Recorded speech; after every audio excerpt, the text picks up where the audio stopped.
on est jeune, on est un peu moins jeune, on devient plus âgé, et donc quel est aussi le rôle d'une ville, d'une commune par rapport à sa population. À Namur, on a de plus en plus de personnes âgées, beaucoup de personnes aussi qui quittent les villages et qui viennent s'installer plus à la ville, qui viennent à Namur.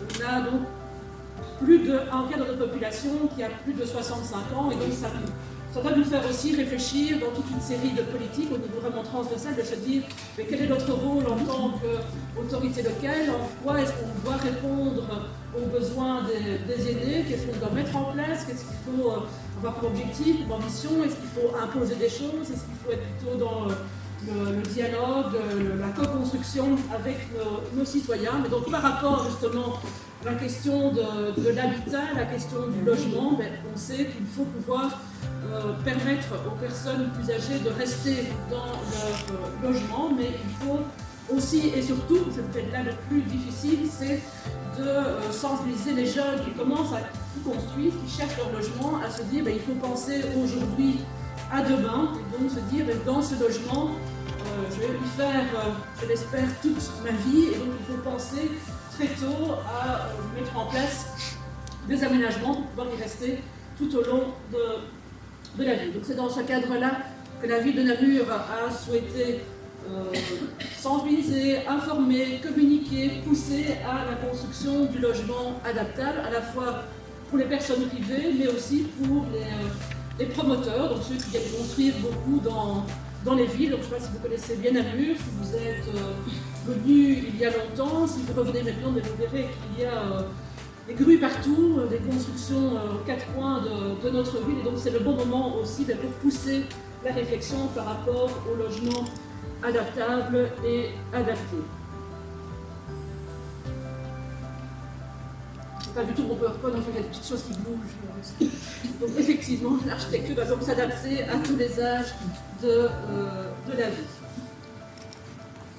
C'est aussi cette question de franchir le cap, je l'ai dit, on a une population qui est vieillissante sur Namur, on voit aussi que la question du handicap, finalement, ça arrive 80% au cours de la vie, donc il faut aussi pouvoir penser à ces personnes qui tout à coup sont très bien, et puis un accident de la vie fait que le logement que l'on a aujourd'hui n'est peut-être plus forcément adéquat par rapport à sa nouvelle situation, donc c'est là aussi de devoir sensibiliser et informer par rapport au logement adaptable.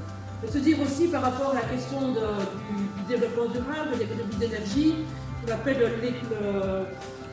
l'énergie grise, on doit voir, donc là c'est mieux expliquer que moi ce qu'on fait, de voir par rapport à la durée de vie d'une habitation, à la fois au niveau de la construction, de son éventuelle démolition, du recyclage des matériaux, etc. Donc de penser à un logement par rapport à un moyen, à long terme, plutôt de façon plus à court terme, c'est aussi quelque chose qui est important, et c'est aussi cette réflexion qui nous a porté par rapport à la question du logement adaptable sur Namur. Donc comment avons-nous mis en place cette sensibilisation, cette imposition, je vais vous l'expliquer par rapport au logement adaptable. Au niveau de la ville de Namur, on a l'urbanisme. Alors je fais de l'urbanisme, ça fait toujours des mécontents, des contents. Parfois on se dit que c'était quelqu'un, d'autres personnes, pourquoi sur quelqu'un ils sont permis et moi je ne l'ai pas eu, etc. Donc on a voulu, au-delà de la réglementation officielle régionale, pouvoir avoir des lignes de conduite du collège communal qui sont des positions que nous prenons, des objectifs sur différentes matières, que nous traduisons dans des guides d'urbanisme. Donc celui sur le logement adaptable, c'est un bout de page, c'est pas grand-chose. En tout cas, c'est quelque chose qui est sur le site internet de la ville, qui est communiqué aux architectes, aux promoteurs, à toutes les personnes qui viennent s'informer au niveau des permis sur Namur. Donc c'est vraiment des lignes de conduite claires, transparentes, qui sont à la fois pour nos fonctionnaires, pour les architectes, pour les demandeurs de permis. Donc sur une série de thématiques, nous avons pris ces positions au niveau du collège communal. Et donc un de ces guides, il concerne le logement adaptable et adapté. Donc c'est vraiment dans cette question de transparence, d'information, de communication et d'objectifs politiques que nous prenons ces différents guides. Je ne vais pas vous expliquer tous ceux sur différentes matières, et donc on va venir maintenant pratiquement sur le guide, sur le logement adaptable et adapté. Alors comment ce guide et donc cette ligne de conduite a été travaillée? Donc de nouveau, nous n'avons pas fait en chambre juste au niveau du politique et du service de l'urbanisme. Nous avons travaillé avec des architectes, avec le consortium du logement adaptable, les différentes associations qui sont des professionnels, les experts de terrain par rapport à cette matière. Et donc c'est eux aussi qui nous ont aidés pour pouvoir écrire ce guide et donc correspondre à la réalité de terrain des personnes qui sont en recherche de logements adaptables et ensuite adaptés. Alors ce guide, il est très facile, il est très pratique, il se base aussi sur des expériences de terrain et il donne en fait tous les trucs et astuces pour pouvoir construire son logement adaptable, donc pour pouvoir avoir un logement au départ qui vit donc, et à pouvoir le transformer au fil de la vie du logement et de la vie des personnes qui y vivent et des occupants de ce logement.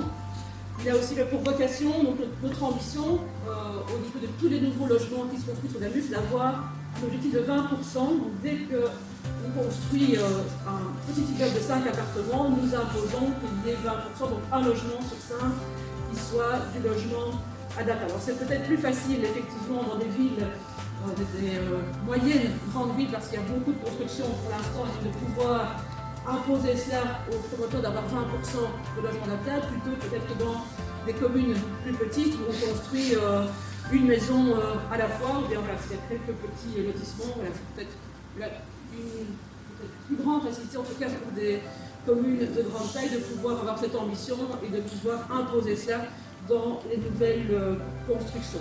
Alors c'est pas si facile que cela, parce qu'il reste cette peut-être ce message, cette connotation négative par rapport aux grands opérateurs immobiliers. Ils n'osent pas faire la promotion lorsqu'ils vendent des maisons, des appartements, ils n'osent pas mettre sur les grandes affiches que l'on voit. Nous avons des logements adaptables dans notre parc immobilier. Il reste quelque chose là de difficile à expliquer. Comme vous savez, il y a pas mal de gens qui recherchent ce type de logement, mais n'en fait pas assez la promotion lors de la vente de biens immobiliers. Donc il y a là une difficulté. Donc, il faut espérer qu'on avance au fur et à mesure par rapport à cela.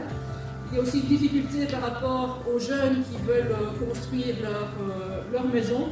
Lorsqu'on dit, ben oui, vous savez, ça serait bien que vous fassiez du logement adaptable directement. Tout de suite, il y a tout, pourquoi adaptable? C'est pour les personnes plutôt handicaps. Moi, j'ai 25 ans, on verra bien ce qui se passera plus tard. Donc, il y a aussi une difficulté dans la mise en place de telles politiques. Il y a une difficulté aussi par rapport toutes les émissions, toutes les revues immobilières. Nous avons en tout cas, certainement samedi soir, une grille dans le vent sur la RTV, mais ça fait des mois, voire des années qu'on essaye de les convaincre de faire une émission dans un logement adaptable et adapté. Ça ne correspond pas aux standards à présenter à la télé. Donc ça, c'est aussi cette difficulté de voir comment faire pour encore plus sensibiliser et communiquer par rapport à la mise en place de logements adaptables. Il y a une frilosité à la fois des promoteurs immobiliers bien connus, et autres, je ne critique aucun, mais de faire eux-mêmes la promotion de ce type de logement. Il y a une frilosité par rapport à ce qu'on regarde comme revue, comme émission, qui est bien très bien tel logement, de pouvoir parler ouvertement du logement adaptable et adapté. Et il y a une frilosité aussi des plus jeunes de penser directement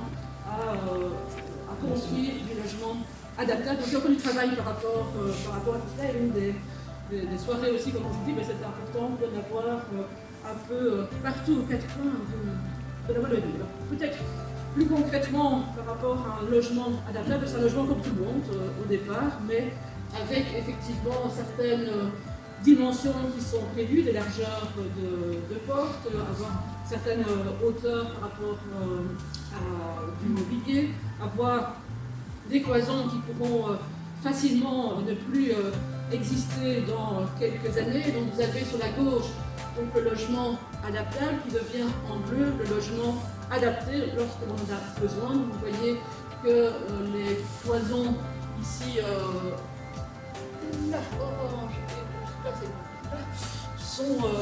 disparaissent au fil du temps lorsque on en a besoin pour faire des pièces plus grandes, pour avoir une chambre par exemple, directement en connexion avec la salle de bain et avec les toilettes sans devoir faire de gros travaux, donc entre guillemets simplement enlever une cloison, c'est-à-dire que tout ce qui est bien technique et autres doit aussi être prévu dès le départ à certains endroits pour ne pas faire de travaux trop importants dans le futur.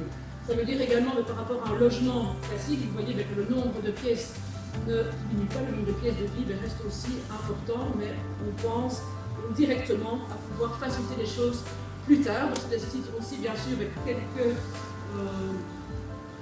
sur le plan financier, donc ça a peut-être aussi parfois une difficulté pour les plus jeunes qui disent j'ai un budget pour construire ma maison et donc penser l'adaptable, faire adapter, mais ça a un petit coût supplémentaire dès le départ, donc c'est dans un budget qui peut être serré, mais ce petit plus au départ il faudra dépenser beaucoup moins certainement plus tard parce que soit il faut trouver un autre logement, ou soit il y a des travaux très importants au niveau du logement que vous avez. Alors, par rapport aussi aux différents logements, donc nous donnons une série de conseils par rapport à ces logements, par rapport aux immeubles appartements, une chambre, etc., de pouvoir avoir un minimum au niveau de la surface des biens. Alors bien sûr, on parle surtout des nouvelles constructions, on parle moins des rénovations parce que là c'est plus compliqué de pouvoir directement penser au logement adaptable, même si il y a des conseils aussi dans notre ville, et surtout dans le cadre des nouvelles constructions. Alors comment ça se passe ensuite concrètement? Lorsqu'on voulez construire à Namur, vous venez vous renseigner auprès du guichet de l'urbanisme, directement les agents communaux qui sont là pour vous accueillir vous parlent du logement adaptable, essayent de vous sensibiliser, vous convaincre, si vous êtes une personne privée. Par contre, si vous venez en tant qu'opérateur immobilier, là, directement, le collège communal va imposer ce nombre de logements adaptables et il va devoir travailler avec le consortium logement adaptable pour montrer les plans, pour les faire valider et ensuite pour avoir une forme de label, puisque si, in fine, on fait cette publicité, cette promotion pour pouvoir acquérir ces logements adaptables, il faut qu'ils soient conforme au label du consortium du logement adaptable. Donc c'est vraiment aussi tout un travail entre la commune, les architectes et le consortium du logement adaptable pour que ce ne soit pas juste entre guillemets du vent, on fait le logement adaptable mais sans respecter les règles en la matière. C'est un jeu de mots avec Yes Weekend de Barack Obama, oui, nous ne prenons pas nos cannes et donc nous pouvons faire aussi à Namur ce logement adaptable, dans d'autres communes également. Donc on veut vraiment que ça devienne un réflexe au niveau de la construction, que nous soyons passés par cette ligne de conduite, par ce guide, pour pouvoir pousser les promoteurs à franchir ce cap et aller vraiment vers le logement adaptable. Je l'ai dit, ça reste plus compliqué pour les personnes privées qui construisent leur propre logement de pouvoir avoir ce réflexe. En tout cas, nous continuons à convaincre et à sensibiliser par rapport à ça. Donc je viens vraiment le défi, c'est de pouvoir convaincre. Ce n'est pas lorsqu'on a les cheveux plus blancs, plus gris qu'on devrait penser au logement adaptable, c'est vraiment au tout début de sa vie de couple ou de famille qu'on doit penser à ça.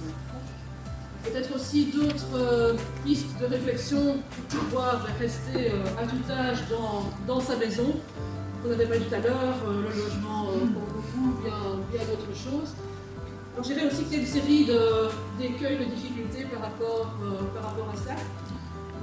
À Namur, si vous connaissez, nous avons tous ces maisons familiales qui malheureusement sont trop divisées, subdivisées en côtes, en petits logements, alors que nous voulons maintenir aussi les familles dans le centre-ville. Donc nous avons aussi pris les dispositions pour éviter la trop grande division des habitations et pouvoir maintenir les familles en ville. Et donc on demande, si on veut diviser une habitation, de pouvoir garder au rez-de-chaussée et au premier étage un socle familial de 3 chambres et avoir éventuellement des petits logements à l'étage.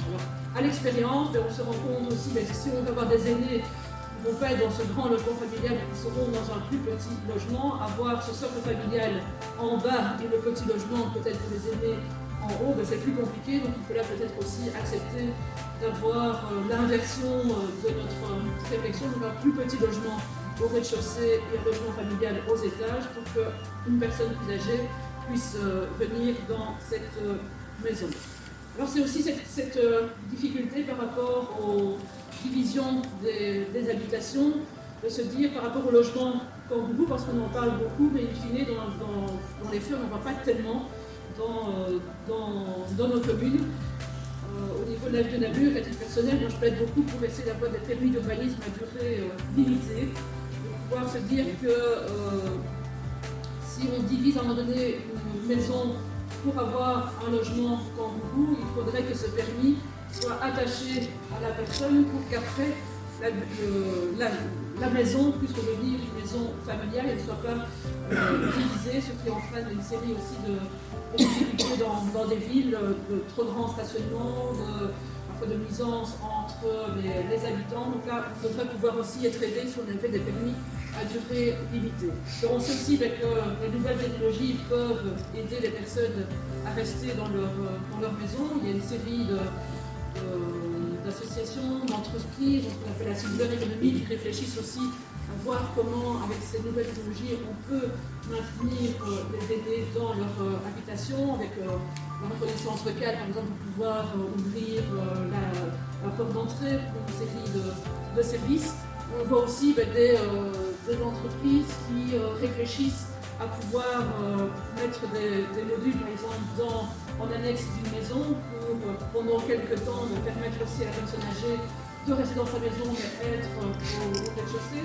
Ça pose la question au niveau de l'urbanisme, comment peut-on accepter au niveau juridique, au niveau administratif, d'avoir des modules dans un jardin, d'avoir une annexe par rapport à des habitations qui sont de part et d'autre. Donc de nouveau, il faut normalement un urbanisme, mais c'est pour une période déterminée. Donc comment le droit de l'urbanisme, comment cette réglementation qui est très stricte peut évoluer par rapport à des besoins de la société, par rapport aux besoins de personnes plus âgées. Alors il y a aussi toute la question de l'habitat léger, des yurts, on parle d'autre chose, donc on entend aussi beaucoup de réflexion par rapport à ça, on en parle aussi beaucoup, mais sur le terrain, concrètement, au niveau juridique, administratif, comment est-ce qu'on fait pour accepter cela dans des lotissements, on va venir mettre une yourte dans le jardin, mais ça ne correspond pas aux prescriptions qui ont été adoptées au règlement d'urbanisme.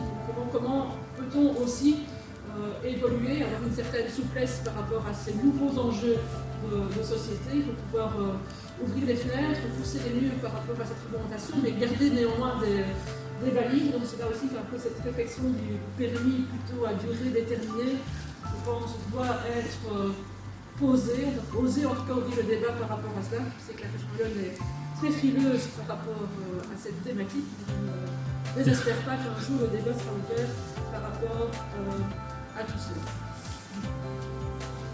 Donc pour pouvoir aussi réfléchir à la mise en place de solutions pour le logement des aînés en ville ou à la campagne, mais ça demande aussi une très grande transversalité au niveau des services, que ce soit au niveau d'une commune, mais aussi au niveau de la commune et de la région wallonne. Donc j'ai dit, j'ai eu la chance d'être pendant 6 ans échine de l'urbanisme, du logement et des aînés, donc ça a permis aussi, je pense, de pouvoir ouvrir la réflexion par rapport au logement adaptable, d'avoir aussi tous les services de la commune qui se mettent autour de la table pour pouvoir écrire quelque chose, pouvoir avoir un guide et pouvoir avoir cette ambition commune par rapport à du logement adaptable. Donc on s'est soutenu Antoine Deusage, je vous laisserai en parler mieux que moi par la suite. C'est aussi par rapport à tout à l'heure cette frilosité. Heureusement maintenant, mais il y a une formation pour les futurs architectes sur le logement adaptable. Je pense que c'est pas si neuf que cela. Donc c'est aussi une bonne chose de pouvoir parler de cela pendant le cursus pour devenir architecte. il y a vraiment tous ces débats de société, de pouvoir répondre en tout cas aux nouveaux besoins. Cette question de pouvoir soutenir les aînés dans leur maison. Nous avons envie de rester chez soi, on n'a pas envie de partir directement en maison de repos, de quitter son village pour venir en ville. Donc c'est vraiment aussi tout ce brainstorming d'idées, ce foisonnement entre les différentes casquettes qui sont, je pense, indispensables, d'avoir aussi ce lien entre la région wallonne et les communes qui va aussi nous soutenir dans ces nouveaux défis. Donc j'espère en tout cas qu'on pourra de plus en plus en parler positivement.